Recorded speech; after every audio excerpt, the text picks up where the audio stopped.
As the courtroom settles, your support truly helps. Subscribe, tap the like button, and tell us in the comments where in the world you're watching from. In all my years on the bench, I've seen people cry, lie, beg, and fall silent. But that morning, a young woman walked into my courtroom who didn't try to hide her anger at all. And I knew right then this was not going to be a quiet case. It was an ordinary weekday session. A few tired drivers waiting their turn, an elderly couple whispering to each other on the first bench, two young men staring into their phones. The room felt slow, almost sleepy. I was going through the docket, speeding, expired registrations, one note in front of me that read, excessive speed, argumentative at stop. On paper, nothing special. I remember thinking, the protocol is simple. The person won't be. Then the door opened a little harder than it needed to, and she came in. She was in her early 20s, maybe 22, 23. She didn't drift into the room, she cut into it. The door closed behind her with a soft thud that sounded louder than it was because of the quiet. Her hair was pulled back in a quick, careless way, like she tied it while already halfway out the door. Her clothes were expensive, but put on in a hurry, not styled, thrown. It wasn't the look of someone relaxed. It was the look of someone who'd driven angry. Her eyes were red, but not from crying. There was no softness there. It was the redness of someone who'd been fuming for a while. She didn't sit down like others do, testing the bench and settling in. She stayed standing, right at the end of the aisle, shoulders squared, gaze fixed straight on me. Not the look of a person asking for understanding, the look of a person confronting an obstacle. Before I could say a word, she gave me the first piece of her story. This is ridiculous. My dad is the police chief. She threw that line out like a shield and a weapon at the same time. No explanation of what happened. No, Your Honor. No context. Just the title. Just the connection. As if that alone should move the case from the realm of rules into the realm of favors. The courtroom went very still. A few heads turned, but no one spoke. Silence can be loud when everyone is thinking the same thing. In that moment, I understood where a lot of what I was seeing came from. She wasn't just angry about a ticket. She was offended by the idea of being here at all. But as she stood there, something else caught my attention. Her voice was sharp, but her hands were not. She was gripping the strap of her bag so tightly that her knuckles had gone white. Her fingers were trembling just a little. Not theatrical shaking, just that fine, involuntary tremor that lives somewhere between fear and frustration. I thought to myself, this isn't confidence. This is fear wearing confidence as a mask. She stayed on her feet, even when there was a seat open right behind her. Refused to take that small step back. That, too, told me something. People who won't sit down are usually people who feel they can't afford to relax, even for a second. So I watched her, the anger in her eyes, the tightness in her jaw, the hands that didn't match the voice, and I knew we weren't just going to talk about miles per hour. We were going to talk about what happens to a young person who grows up believing one name can stand between them and consequence. I picked up her file again while she stood there gripping that bag strap like it was the only solid thing in the room. On the cover it looked like 100 other cases I've seen. Speeding, failure to comply, notes from the officer. But the details under that heading were not routine. She'd been stopped doing 23 miles over the limit in a residential area. Not on a highway, not on an open stretch of road, on a street lined with small houses, parked cars, and a playground off to one side. It was a Friday evening. Families outside, kids cutting back and forth across the sidewalk, the hour of the day when people are tired but still moving around. The officer's report was short, but it spoke volumes. Driver argumentative, refused to cooperate at first, eventually took the ticket, stated, "You'll regret this." I remember thinking, speed is one kind of danger, attitude is another. That neighborhood isn't wealthy. It's the kind of place where people sit on porches, talk to their neighbors, yell at their kids to look both ways, the basic defenses ordinary people have against bad luck. They don't have private driveways or wide streets. What they have is a speed limit and the hope that people respect it. My father used to say, a car is the most responsibility most folks will ever own. It's a shame they forget that the minute they turn the key. His words came back to me as I looked from the file to the young woman in front of me. I turned a page and saw something that changed the way I looked at the case. This wasn't her first time. Over the past 12 months, she'd been cited twice before for similar speeding in similar areas. Both times, the disposition line read the same. Warning issued. No fine. No hearing. No consequence beyond a conversation on the side of the road. Somebody had already tried leniency. Twice. And judging from her entrance, it hadn't been received as mercy. It had been absorbed as confirmation that the rules were negotiable. Before the session started, one of the officers had approached my bench quietly after other matters were done. He didn't complain. He just gave me context. Judge, he said gently, during the stop, she kept repeating that we'd regret putting this through. Not a direct threat, but you know. I did know. Everyone who works in this system learns to recognize those phrases. They live halfway between entitlement and intimidation. Now, standing there in my courtroom, she still had that edge in her voice, but something in her posture had shifted. When I asked her formally to state her name and address for the record, she answered quickly, "Yes, Your Honor," and for the first time I heard something besides anger. The words were respectful, almost too respectful, like she'd rehearsed how to sound compliant without ever having to feel it. Her shoulders dipped a fraction when she said, "Your Honor." It was a small movement, but in a room like mine, small movements are loud. I asked if she understood why she'd been summoned instead of receiving another warning. She stared at me for a moment and then said, "Because the officer overreacted." The tone was flatter now, less fiery, but still deflecting the responsibility outward. I didn't respond right away. Instead, I watched her eyes. They flicked toward the back of the room where a couple of uniformed officers sat, then back to me, her jaw clenched, then released. She was weighing something, maybe her father's role, maybe the idea that his position would somehow enter this room like a shadow at her back. But that's the thing about a courtroom. Shadows don't testify. People do. In that pause, I felt the contrast sharpen. Out on the street, she'd been loud, combative, name-dropping her father. Here, faced with a bench instead of a patrol car, her volume had dropped, but the fight inside her hadn't decided whether to quiet down or flare up. I thought to myself, she's used to pushing against uniforms.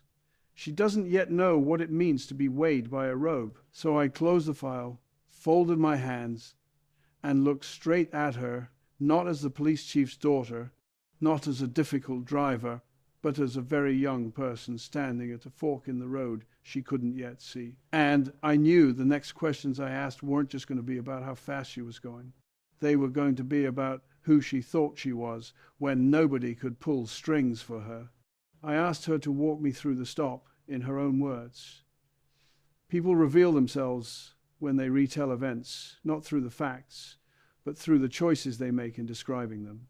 She lifted her chin, as if preparing for a performance she'd given many times before. "I was barely speeding," she began. "Everyone does it. The officer singled me out." Her voice had steadied, but her hands betrayed her. She shifted her weight, tapped her thumb against the strap of her bag, then tightened her grip again. Small movements, but to my eye, each one a sentence her mouth refused to say. I leaned back slightly. "You were clocked at 23 miles over the posted limit," I said evenly. "That's not a marginal case." Her eyes flashed with irritation, and she cut in too quickly. "Those radar guns aren't always accurate." And she stopped herself mid-sentence, caught between blaming the device or the human. He didn't even tell me why he stopped me, she finished weakly. That was the first crack, not in her story, but in her confidence telling it. I opened the report again, slowly enough that she could hear the paper move. The officer's body camera recorded the exchange. He explained the reason for the stop at the beginning of the encounter, twice. A soft murmur traveled across the benches behind her. Not judgment, recognition. In small courtrooms, the truth has a way of settling over people like a change in air pressure. She swallowed hard, then redirected. He was rude. He talked down to me. The officer, seated quietly a few feet away, remained composed. He didn't sigh, didn't shake his head. He simply waited. I've learned that officers who know their reports are airtight don't need to defend themselves. They let the facts do it. When I turned to him and asked whether he wished to clarify anything, he spoke calmly. "Your Honor," I approached respectfully. Before I finished my sentence, she said, "Do you know who my father is?" I explained the violation and asked for her license and registration. The room stilled. Her shoulders stiffened, her jaw tightened. She blinked more rapidly, a sign of someone trying to hold a line that's already slipping. I didn't react right away. I let the silence work. Finally, she snapped it with a sharp, brittle voice. "This is harassment." But the force of the outburst wasn't anger. It was panic wearing anger's clothes. It didn't rise from conviction. It rose from fear. Fear that her usual shields weren't going to work here. Her face flushed, then paled. She tried to steady herself, but her breath hitched slightly. I'd seen that look many times. The moment a person realizes they've stepped off the familiar script and don't know how to improvise. I asked gently, "Harassment, because you were asked for your license?" Her eyes darted toward the door. For a moment, I wondered if she was imagining her father walking in, ending all this with one authoritative sentence. But the door remained closed, and reality held her where she stood. She took a step back, not physically, but emotionally. Her voice dropped half an octave. "No, I mean, he escalated it. Another contradiction. Another thread pulling loose from her version." I opened the body camera transcript. "The recording shows you raised your voice first. You refused to hand over your license until he repeated the request. You told him, quote, 'Write the ticket. I don't have time for this.'" A few people in the audience looked down, not wanting to stare but unable to hide their understanding of what was unfolding. Courtrooms expose people gently or brutally, depending on whether they fight the truth or walk toward it. She rubbed her forehead with the back of her hand, her composure slipping faster now. "I was stressed," she said softly. "I was having a terrible day." No, that was the first real thing she'd said all morning. A terrible day can make a person impatient, sharp, careless. It doesn't make them speed 23 miles over the limit or drop their father's title like a weapon, but it explains the trembling, the exhaustion behind her eyes, the desperation that was starting to replace the indignation. I nodded once, acknowledging the humanity without excusing the behavior. "Bad days don't exempt us from responsibility," I said quietly. "In fact, they test it." Her gaze fell to the floor, not dramatically, not for effect, but because she couldn't hold mine anymore. That was the moment she began to crumble, not with a shout this time, but with silence. And silence, in my courtroom, speaks louder than any outburst. She had reached the edge of her practiced defenses. The next moment, the moment I could feel gathering like a storm just beyond her, was going to reveal who she was when she could no longer rely on privilege, attitude, or excuses. And the room sensed it too. We were all waiting for whatever truth her next breath would bring. I remember the exact moment when the air in the room shifted. She had been unraveling slowly contradictions, trembling hands, rising voice. But what happened next wasn't a slip, it was a breach. Right after the officer finished his calm, measured explanation, she exploded. Not raised her voice, not protested. She exploded. "You're all protecting each other. This is a setup," she shouted, stabbing the air with her fingers as if accusing the entire room. It wasn't anger at a ticket anymore.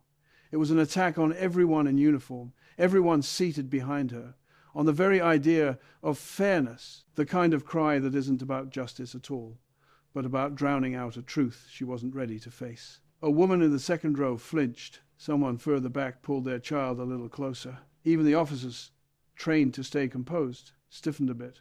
And I remember thinking, people don't scream like that when they're right. They scream like that when they're afraid the truth is about to corner them. I didn't answer her. I didn't raise my voice. I didn't bang the gavel. I simply let the echo of her words fade through the room. You could feel the sound sink into the walls and then the silence return heavier than before. When the moment was right, I raised my hand. No sudden gesture, just enough for everyone to see. The silence deepened so quickly, it felt like someone had turned off the oxygen. "Young lady," I said, my voice low, calm, deliberate. "You're not on the side of the road anymore. This is a courtroom, and here yelling only makes things worse." Her eyes widened. For the first time, there was no fire behind them, only a flicker of confusion, almost childlike, as if no one had ever spoken to her that way, without fear or apology. Her breath caught. She seemed to shrink inward just a little. That is the moment entitlement usually breaks, not when you confront it with anger, but when you meet it with a wall of stillness it can't push through. She sat down suddenly, heavily, as though the weight of the room had finally settled onto her shoulders. The shift in her posture was unmistakable. The facade of control had cracked, and she no longer knew how to stand behind it. I asked one simple question, because sometimes a person needs the smallest doorway to step out of their own performance. "Did you break the speed limit?" There was no immediate reply. She stared at her hands, at the floor, at a spot on the table that seemed to absorb all her attention. A beat passed, then another. When she finally spoke, the word came out as faint as a confession whispered in church. Yes, no theatrics, no excuses, just the truth, stripped of every layer of anger she had wrapped around it. A few people in the audience exhaled, not triumphantly, but almost sympathetically, as if relieved she had finally found a piece of honesty to stand on. Her driver in the back lowered his eyes, perhaps grateful that she had stopped fighting ghosts. And inside myself, I heard my father's voice again, that steady wisdom he carried everywhere. The moment a person admits the truth, frank, even a hard truth, that's the moment they can finally grow. She wasn't growing yet, but the soil had cracked, and something real was finally, painfully starting to show through. The room waited to see what she would do next. And so did I, knowing the hardest part wasn't the word she had just said. It was everything that honesty would demand from her now. I leaned back slightly, giving the room a moment to settle after her admission. Emotional storms don't pass instantly, they leave a kind of drifting fog, and in that fog, truth finally becomes visible. I asked the officer to play the audio from his body camera. He nodded, tapped the device, and the small speaker filled the courtroom with a crisp, clinical recording. First, his voice, calm, steady. "Ma'am, the reason for the stop is your speed. You were then," her voice cutting him off sharply, "I know why you stopped me. My dad is the chief. Don't you dare." There was no yelling on the recording, no dramatics, just a clipped tone of superiority, as clear as a fingerprint. The courtroom wasn't hearing emotion, it was hearing evidence. When the audio ended, the silence that followed was almost reverent.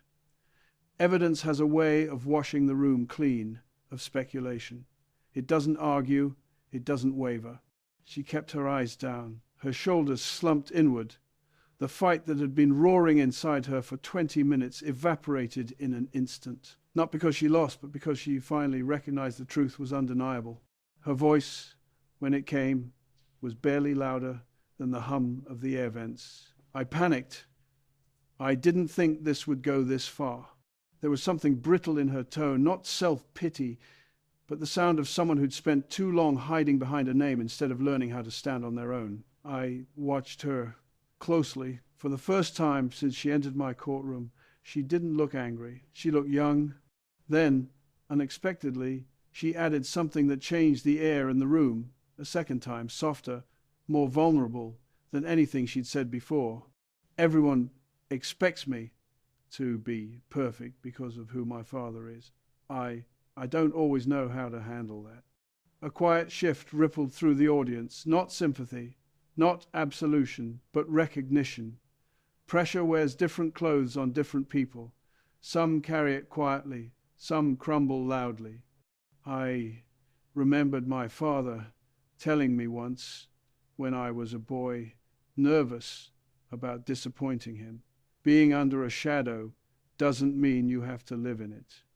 And I thought, she's been standing in someone else's shadow for so long, she's forgotten where she actually ends and it begins. A man in the back row, an older gentleman who had been watching the entire exchange with the calm eyes of someone who's seen life from many angles, spoke up gently. "Thank you, Judge, for keeping this fair." He didn't say it triumphantly. He said it with the quiet gratitude of a citizen who just witnessed equality, not spectacle. Fairness doesn't always look kind. Sometimes it looks like a mirror a person has avoided their entire life. When it was time for my decision, I kept my voice even. "The court finds you responsible for the violation. You will pay the full fine. Additionally, you are ordered to complete a certified safe driving course. Your record will reflect this incident. Any future violation of this nature will carry enhanced consequences. No drama, no sermon, no humiliation. Justice doesn't need a spotlight, it needs a spine." She absorbed every word silently, a stark contrast to the girl who had burst through my doors earlier. Her hands rested quietly in her lap now, fingers interlaced, knuckles no longer white from strain. I could see it settling in her, not the punishment, but the responsibility. For the first time, she wasn't fighting it. As I concluded, I thought to myself, this is what a courtroom is for. Not to break someone, but to stop the break from spreading into their life any further. And though she didn't say another word in that moment, her stillness told me more than any speech could. She had finally stopped running from the truth, from herself, from the shadow of her father's position, even if only for a moment. Sometimes that moment is all a person needs to change direction. I watched her stand, gathering her bag with a care I hadn't seen from her before. No sharp movements, no theatrical sighs, no final attempt at reclaiming control. Just a quiet, almost tentative composure. She paused at the end of the table, as though debating whether to say anything at all. Then, in a voice so different from the one that first filled my courtroom, she said, "I'm sorry for how I acted, not to the officer, not to the audience, to the room itself, to the process she had tried so hard to bend, and perhaps, in some quiet corner of her heart, to herself." The reaction in the courtroom was subtle but unmistakable. People eased back into the benches. Someone exhaled softly, as if relieved on her behalf. Even the officer gave a small nod, not of forgiveness, but of recognition. Moments like this remind me that a courtroom isn't only a place of judgment. Sometimes it's the first place a person tells the truth out loud. She left with her head lowered, not in shame, but in thought. The door closed behind her without the force it had when she arrived. And just like that, the room returned to its natural rhythm, as though a storm had finally passed. Weeks went by. Cases came and went. Loud ones, quiet ones, predictable ones. Her case became another file on my shelf, but not one I forgot. Some people occupy your memory not because of the severity of their actions, but because of the shift you witness inside them. Months later, I received a short note from the administrators of the mandated driving course. She completed all requirements, participated fully, no issues. No elaboration, no dramatics, the simple confirmation that she showed up and did the work. It would have ended there, but one afternoon among the usual stack of mail I found a small envelope with no return address.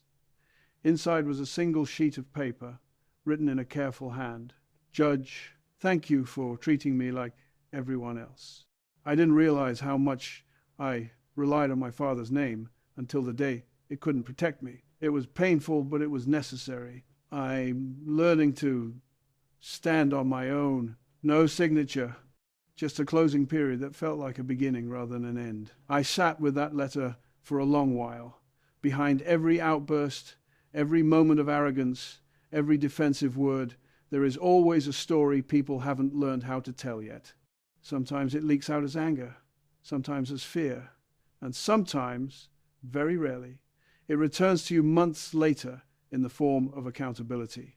A few weeks after the letter arrived, I noticed a familiar face in the back row during another hearing, an elderly man who had spoken that day, thanking me for fairness. As he left, he gave me a small nod, a quiet acknowledgement of the journey we had both witnessed. It was the kind of gesture that stays with a judge more than any headline or statistic. When I think back on that case now, I don't remember the shouting. I remember the silence that followed it, the moment she stopped fighting the world and finally confronted herself. And as I often do, I think of my father's old wisdom, the kind carved not from books, but from life. Fairness isn't about punishment, Frank. It's about giving a person the chance to walk out better than they walked in.